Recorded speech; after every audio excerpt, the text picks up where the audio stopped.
Welcome to Game Beyond the Game presents Talk That Talk, your 21-day transition. I am your host, Stan Pearson II. I get the opportunity to help navigate this conversation as we discuss the stories and the game beyond the game. And I happen to be here with the founder of Game Beyond the Game, Prince Daniels Jr. Prince, how you doing today? What's happening?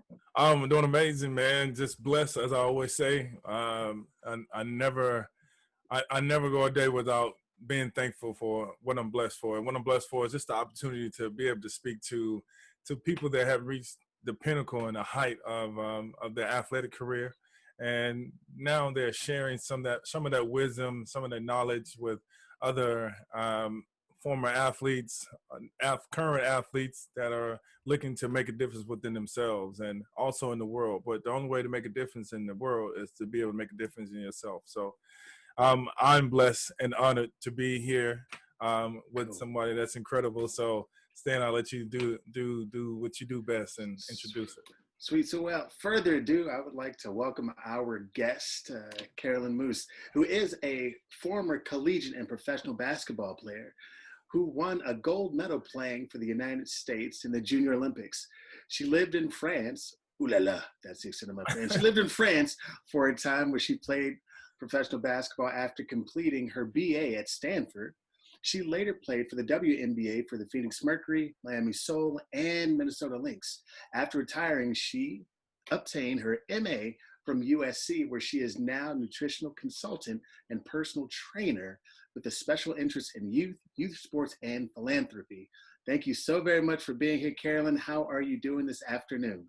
Well, thank you so much for having me. And when I heard the mission of everybody collaborating, I couldn't say anything but yes, I want to be here. I want to give back. And especially, we're in unique times where we're actually disconnected in a lot of ways. So to remain connected is so special to me, and to be able to influence young student athletes as well as parents in a positive way is really special.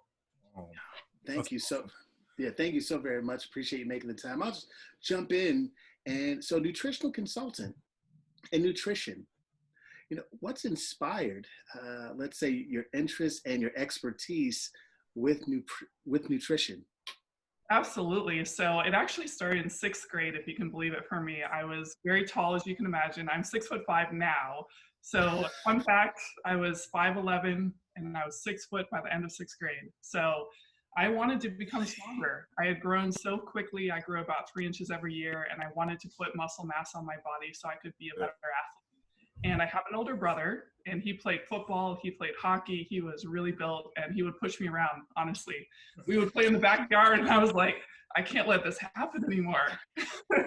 So I got in the weight room, I started studying bodybuilding, actually, and nutrition, and how I could fuel my body to be a bit stronger. And within 2 years, I came back, and I actually beat him. He'll remember the story, my freshman year, one-on-one. So granted, he's a football player. He's football, hockey, but that was my motivation. Initially, it was for me. Initially, it was a little self-focused, because I wanted to be the best athlete I could be. But after that, I realized I could help so many other people that wanted to improve their well-being and wanted to improve their personal performance. So extended beyond that to work with pregnant mothers, to work with obese patients, to work with corporate weekend warriors that are trying to live a healthier, longer life. And I think the moment you take your internal passion and apply it to how can I help people externally and impact the world, because of this gift I have to offer, you have found your place. And so for me, there was nothing better. It was an aha moment. And this is going into freshman year. I was pre-med at Stanford. And I realized that I didn't like our healthcare system. Our healthcare system is based on treatment, not prevention. And I'm on the preventative side now, all about holistic nutrition, working out, taking care of your body so you don't have to see the doctor, or at least not see the doctor as often. So again, that's another aha moment. I realized that's where I want to be as far as work and profession and impact. Amazing. Prince, I know you had some, what was your thought as she mentioned, the nutrition, kind of where it came from? I feel like you had a thought. Oh, when she said I wouldn't believe it at 6th grade, no, I actually do, because usually we find our calling early on in life. And once you hear that voice, it's like, it's nothing stops you from attaining that goal. So I think what you're doing is amazing, is wonderful for all human beings. I want to start off by saying that, but then women, just to be exact, just because it's we're in that era where we are empowering women and making sure that they understand how powerful they are, how beautiful they are from the inside out. And so I have two girls, and I'm going to make sure that I instill that in their DNA or in their mind as well, just to take care of yourself and do the right things to take care of yourself and introduce them to beautiful and great coaches like yourself, Carolyn. So I think that's great. And, you know, growing up, I had male and female role models and coaches that were male and female. And I think it's so important because it's a unique experience as a female athlete. You know, we go through things, we mature faster, you know, than the boys. So I was taller than a lot of the boys. You know, I think maturity wise, we gain traction about 2 or 3 years in advance. So for me as a female going into camps where there are boys and girls that play co-ed, I do team up with NBA players, for example, and I do junior NBA or NBA cares events. And to see the ratio of boys and girls getting more towards 50-50 in co-ed experiences, nothing better. I grew up playing with the boys, you know, in the backyard. I played sports with them. I played flag football actually growing up, and hockey, and, you know, all those things. And I think it's so empowering for girls to think I can be just as good, if not better, than that boy sitting to my left or right. And, you know, that was my motivation too, was to think, it's limitless. You know, we are pro athletes. You know, you can get paid to play just as the males do. But that being said, is we have a lot of strides to make. I'm really proud of the WNBA in the past year. They've definitely emphasized progressions as it, you know, as it pertains to sponsorship deals and compensation. I played year round. So as a pro athlete, as a female, you get 2 salaries. You know, you play overseas and you play in the WNBA, and you're just playing year round. So we do have a lot of sacrifices that some people recognize and some people don't acknowledge. And we put a lot of effort to make a similar end happen. So I think to empower young girls, to tell them, you have so much potential and you have so much ahead of yourself that you can go out and work for and attain if you put your mind to it. And that's a powerful, beautiful thing, for sure. That is. What are some of the things that a WNBA player has to overcome, you know, when it comes to hurdles, that you think is much different than the NBA? Because we know that certainly about the pay disparity that was brought into the light, you know, especially for the women's soccer team. But what are some of the things that you can share about that? Yeah, and first and foremost, I respect NBA players. I think we put forth equal effort. I know what it's like being a pro athlete, being on the road, back-to-back games, getting in at 2 or 3 in the morning, odd schedules, you name it, I've lived it. So equal respect, you know, it's definitely not a judgment of, hey, they get this, we get that. It's more of a conversational piece to say, hey, we're putting in equal work. You know, we're putting in equal passion. We care about the community. We care about our fans. We want to help kids. We want to be at the camps. So when you have that discussion of equal contribution, I feel there should be equal reward. And essentially it comes down to fan support.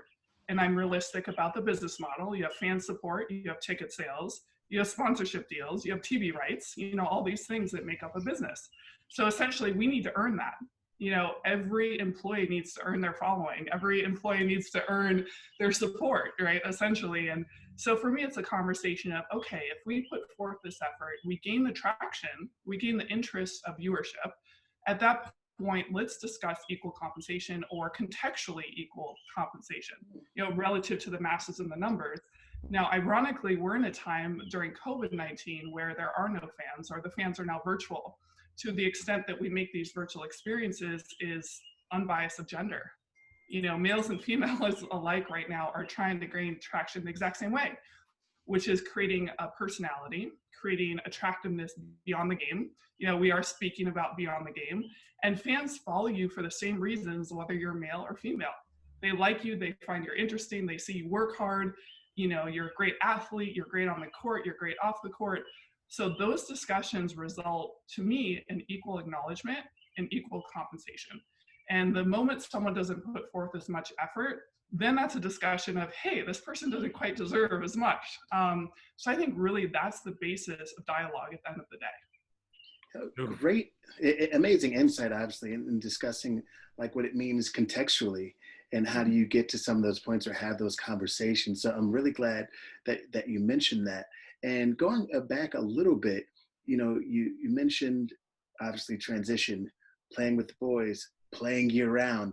What are some things in those transitions that maybe just from the outside looking in that people don't even think about or consider that were something you had to work through or overcome, because we know that that's not easy. Most folks may not believe it or may not understand that, but it's not easy playing year round. It's not easy playing with the boys coming up or those who are older than you and so forth. Yeah, absolutely. I think at the end of the day, you have to love what you do. And that's, again, regardless if you're male or you're female. Being a female and playing year round, you put in a lot more time. I will be honest, playing in France, for example, you have 2-a-days for 7 months straight, which essentially means you're practicing in the morning, you're going back home, you're going back for either a practice or a game 6 days a week. It's a lot of volume of back and forth. It's a lot of volume on the court.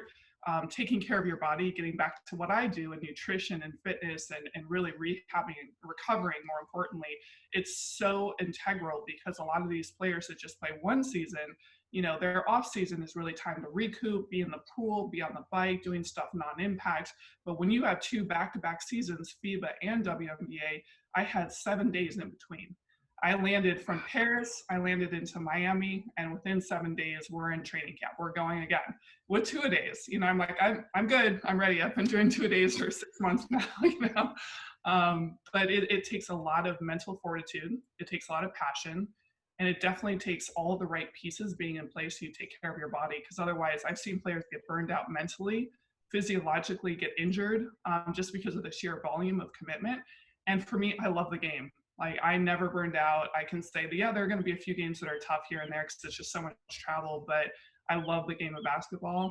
I don't drink alcohol. I don't do drugs. So my body never wore down. Like, I never woke up and hit a wall or, you know, I eat right. So I think those things hold a lot of players back because they're not treating the machine the right way, and the machine's never going to work if you're not putting the right fuel in. So I would start there. And then another potentially difficult thing is finding identity beyond sport. And I know we're going to dive into that, but I think a lot of players don't start thinking about that early enough. So I feel for females, they start into whether it's coaching, broadcasting, whatever they're going to do next, they start that process a bit earlier potentially because they know it may happen sooner.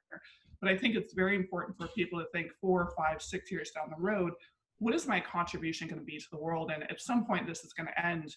And I think for NFL players, for example, that can end overnight, sadly. You know, if you have an injury that curtails playing, you know, any more games, you have to think of a backup plan. So I think the more you can build on that, alleviates that sense of pressure or alleviates that sense of lack of contribution when things are taken away from you from an athletic standpoint. So you must also be a mind reader, because I was certainly going to ask you. You mentioned in terms of taking care of your body and, you know, not doing any drugs, not drinking alcohol. Yep. How has that been difficult? And also ask, like, how important is that, you know, to make sure that you want to be pristine, not just on the field or on the court, but off the field, on the court, and what inspired that particular mindset to decide, hey, I'm not putting those things in my body?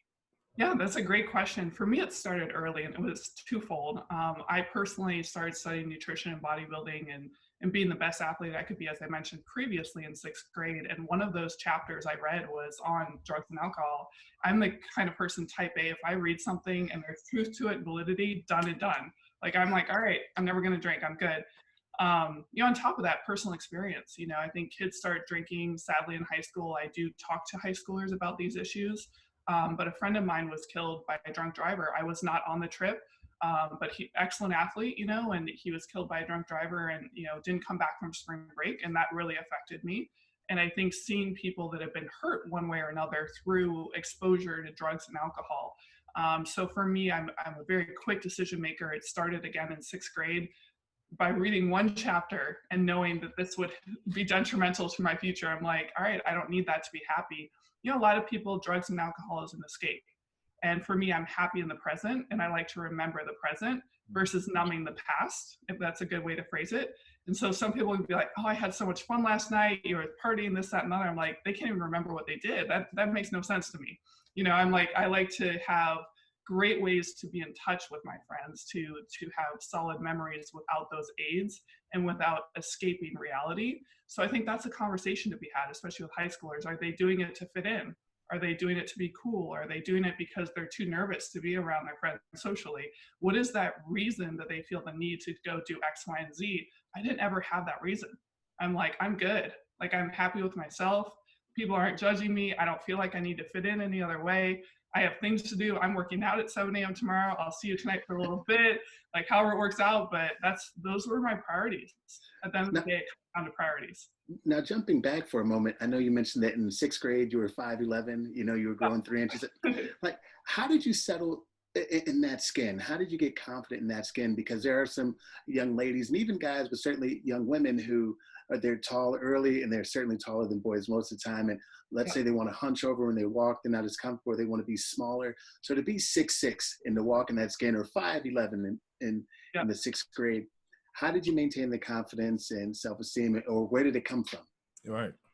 Great question. And I always talk to girls, it's not going to be easy. I'm not going to tell you that, not the truth. And the truth is it's going to be hard initially. So for me, sixth grade was probably the toughest year, but I had great friends. I had friends that despite basketball, that's another great conversational piece, is that whatever you do shouldn't justify your comfort within yourself. So some people may say, oh, didn't basketball help you feel comfortable being tall? I'm like, I guess it could have, but that's not a good reason to justify being comfortable being tall, because what if that was taken away from me?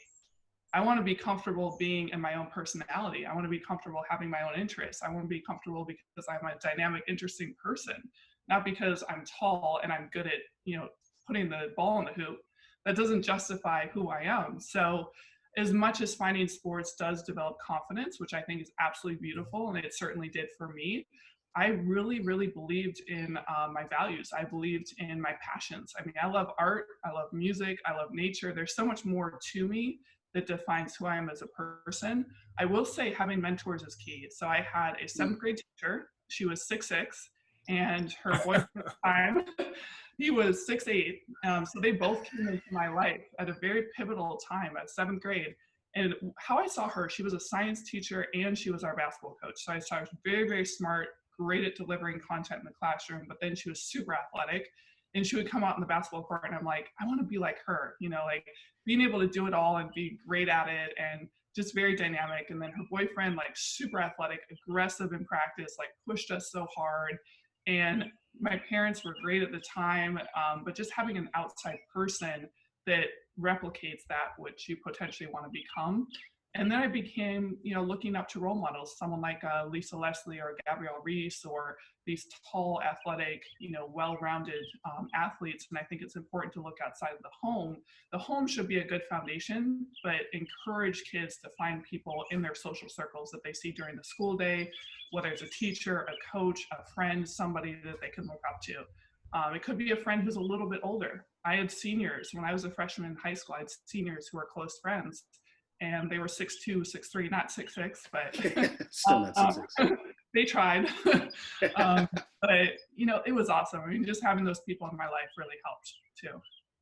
So you mentioned, you mentioned about your youth earlier, and so I'm trying to stay in that area.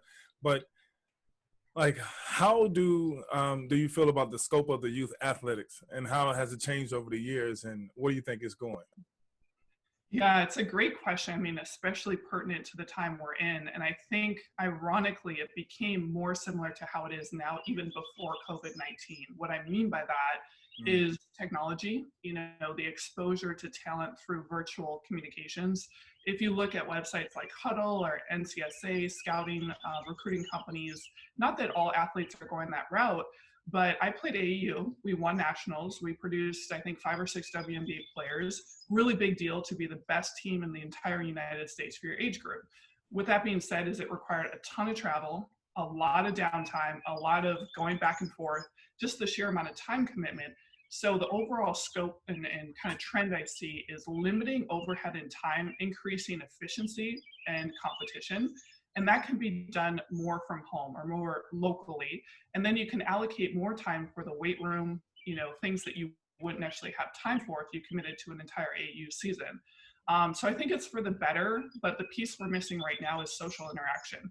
I mean, being a student athlete during COVID-19, I can only imagine. My brother has 2 little kids, so I actually do know very closely how they're handling it. But it is challenging. I mean, they have pent up energy. They just want to compete. They're extremely competitive, and they just want to go at it and try to get a win. They're missing that matchup piece. So Technology has allowed us to stay connected during this time. It has allowed us to do virtual training, which I do provide student athletes, whether it's yoga, weight room, cross training, ball handling skills, like all that stuff you can do from home.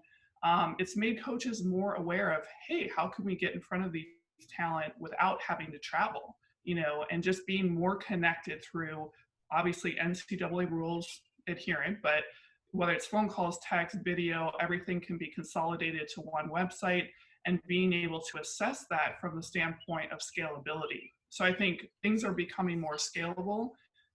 Things are more exposed in a good way.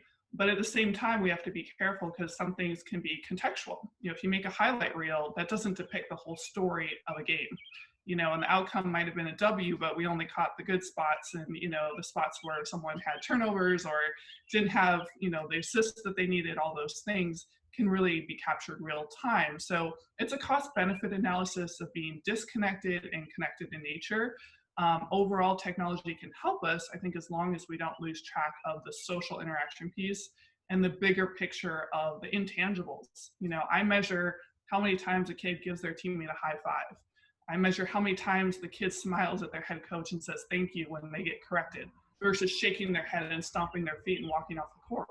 You might not capture that on a video highlight reel, but I know like our Stanford coaches, when they go out scouting and recruiting, they look for the intangibles.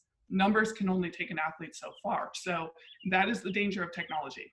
We have to be aware of what things are present when the presence is not known, if that makes sense. Absolutely. Super quotable moment too. Yeah. I want to say, you talk about, or mention working with young folks, and I know, in understanding the landscape of youth sports, what inspired you to, to pay more attention, to that particular group, and what do you see happening, for that group in the future? Honestly, student athletes, 6th through 9th grade, always love working with them. I've been an athletic director before. I've coached boys and girls, 5th grade, all the way through varsity in my past years. Right now, I'm focusing primarily on the yoga, the weight room, the nutrition. What I see is a huge volume of change. What I mean by that is progression. I personally transformed my game between 6th grade and 9th grade. I developed a 3-point shot, a left-hand hook shot, mid-range game. I played a 2, 3, 4, or a 5 by the time I was a freshman in high school. And most 6'5" people at that time were not that versatile. I came into Stanford, I think I was one of 2 post players that shot threes. All the rest, they were back to the basket, sit on the block, plow through people like Shaq. Nothing wrong with that. But I was like, I can be more, coach. So for me, the versatility piece was huge. And I think it's like 6th grade through 8th grade, you see such a change in skill development. You see a change in mental maturity. You also see a change in awareness of what I need to do to make myself different than my teammates so that I can obtain a college scholarship. So a lot of times athletes will come in and they're like, oh, I'm the best so-and-so at my high school. And I say, well, who does your high school play? And then I say, who does your AU team play? And they're not playing the best talent in the world, let alone like the United States. And so the moment they realize that they have so much more room to grow, I love working with that group. To get back to your question, is that age range is so impressionable. They have so much work to do. And if they're willing and if they desire to do so, the sky's the limit. So it's just fun because they're hungry. They're hungry to learn. They have so much ahead of them. And a lot of kids come in and they know exactly what they want for themselves. I always tell parents, you can't have a kid that you just want it for them. You have to have a child that comes to me and says, I want this for myself. What do I need to do? I'm going to do whatever it takes to get there. And that was me as a kid. I would go to my coaches and say, Coach, be real with me. Like, tell me what I need to work on. I don't care. Real. Like, yeah, give me that. So need to work on my ball handling. I'll be a point guard. Cool. I'll work on it. So a question then, what would you tell other athletes that actually have a problem with their coach when it comes to, because usually it just comes down to communication, not being able to communicate and express themselves, but they feel that they have the talent to be able to be the best player, but they hold back because they fear that the coach is going to scold them for being able to, use their imagination and think outside the box to get to their point of being excellent. Like, what made you say, Coach, like, even if I don't like you, this is what I want to do. This is who I am. I can express myself so well. I've worked on my 3-pointers. I've worked on my dribbles. Do you do the work first and then come to them and present your resume, or do you just ask them for the opportunity and then improve along the way? Yeah, that's a great question. I think the place I'll start is for kids not to be afraid of constructive criticism. And I always tell kids, the more a coach is talking to you, the more highly they think of you.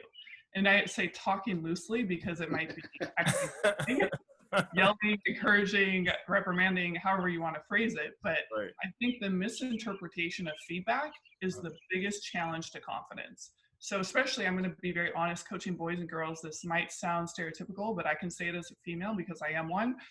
Someone like a female might take it more personally, that if a coach reprimands me or fixes what I'm doing or corrects my behavior, I'm not a good person, or I'm not doing my job, or I need to become a better teammate. It's not about that. It's just right and wrong. You either closed her out on defense or you didn't. It's that simple. We're going to work on your footwork so it's done properly. It's kind of crystal clear. So I think the fear of feedback, the fear of being corrected actually holds a lot of athletes back, and also overconfidence. So it's one way or the other. Either someone's too afraid to get feedback, or they're overconfident and they're closed down and they're not willing to receive feedback.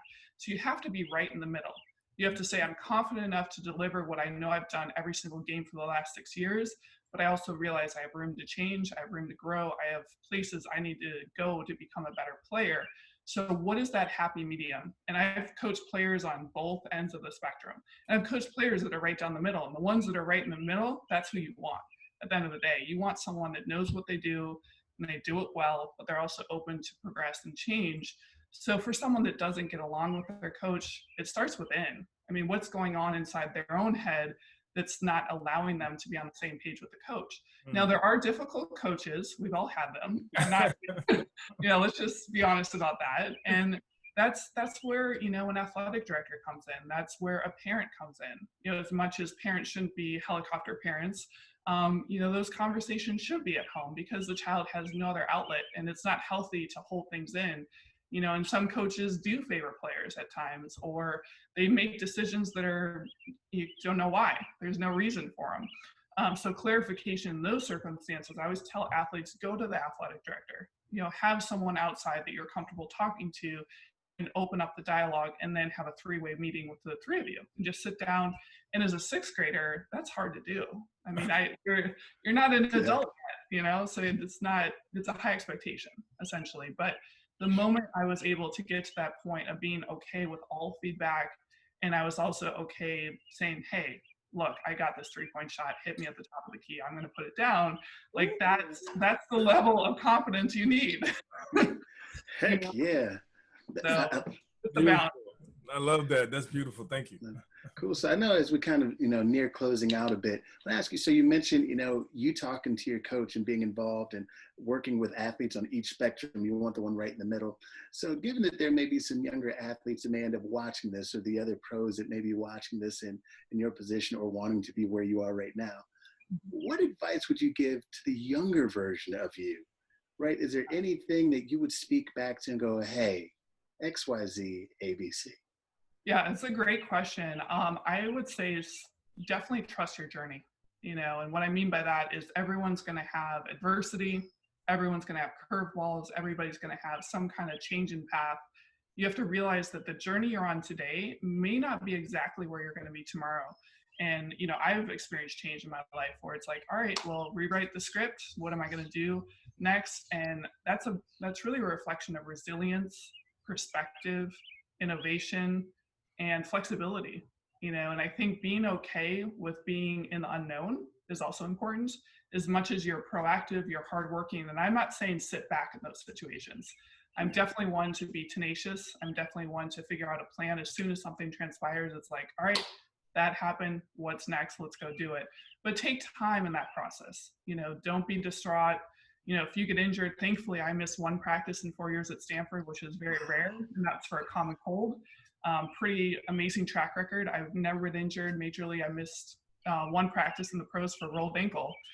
So I have a really good track record with those type of adversity situations. But, other life adversity, you're going to have times where you have to switch your journey, right? Or shift your journey. So that is the advice I would give my younger self is trust your process, trust your journey, and just stay true to yourself, because ultimately you're on your own ride. I mean, you're going to be yourself for wherever you go. Your train ride is for the rest of your life, and you got to figure out which train ride you're on, and create your own script. At the end of the day, it's your own movie, and every sentence, every word, you're putting it together, and that's a choice. Every day is a choice. How you train, how you eat, how you live your life. That's a daily choice, and ultimately, you create your own story because of your choices. So when you trust your own journey, that's in your control. And then the last part I would say is, don't try to control things out of your control. Look at the things that are within your control, and don't allow your energy to be zapped because it's trying to go too many places at once. Focus on the things that are immediately in front of you, that are within your reach, and that you can change every single day. And then the bigger picture unfolds as a result of that too. Thank you for sharing that. That was amazing. Hey, Prince, any final thoughts or words that you had before we get out of here? Yes, my final thoughts and words are always bringing it back to, this is one of those deep questions. If you had to sit one of your loved ones down and you were planning on being deceased the next day and next 24 hours, what would you tell them, or what would you want them to know? It could be your younger self, it could be your parents, your friends, someone that's close to you. But what would you do when you sit them down in that moment, and what would you say to them? Yeah, just about life. Yeah, that's definitely very deep, very powerful. The first word that comes to mind is appreciation. When you care about someone or anyone you've affected positively in your life, you do it because you want to help them, but essentially you appreciate them and they appreciate you. So reciprocity in the sense of appreciation is contribution, is impact, and that is identity. For me, I do what I do because I know there's going to be an outcome that makes someone's life better. And as cliche as that sounds, I would not be happy if I was in a line of work that didn't impact people. Like if I didn't make someone's life better because of the actions that I took, or the way that I shifted their decisions so that their life became more efficient, better, happier, longer, they achieved their dream that they wanted because of my efforts, that is the purpose of life. So I'm going to start with the word appreciation. I appreciate you. If I could say 2 or 3 words to someone when I thought I might not see them tomorrow, that's exactly what I would tell them, is I appreciate you. That's beautiful. Thank you. Amazing. Thank you so very much, Carolyn, for taking this time with us. Are there any final thoughts that you have, or how can people learn more about you, find out about the services that you offer as well? Where can they locate you and learn more of you? Yeah, absolutely. So my website is fitforlivinglife.com. That's fit for living life, and it's all spelled out in words. And you can also Google Carolyn Moos, and Moos is Moos. My email is c.moos, M-O-O-S, at stanfordalumni.org, c.moos at stanfordalumni.org. And any questions student athletes have, parents, I work with everybody. Like I said, I work with pregnant mothers, I work with corporate weekend warriors, but my heartbeat, student athletes, absolutely love them. As you said, 6th through 9th graders looking to go to the next level. And there's nothing better than giving back to our next leaders, for sure. Amazing. Thank you so very much, Carolyn. So if you have a student athlete that's looking to go to the next level or simply be a better version of themselves, Carolyn's where you should be looking, as well as pregnant mothers and all those out there just looking to build their nutrition and who they are. Look no further than Carolyn Moos. Thank you so very much for spending time with us here, at Game Beyond the Game. And those of you who are watching, remember to continue to stay tuned with us as we help those share stories and continue to teach you how to survive and thrive in your game beyond the game. Hey. Have a good one, y'all. Have a good one. Thank you so much, Carolyn. Have a good one. Thank you.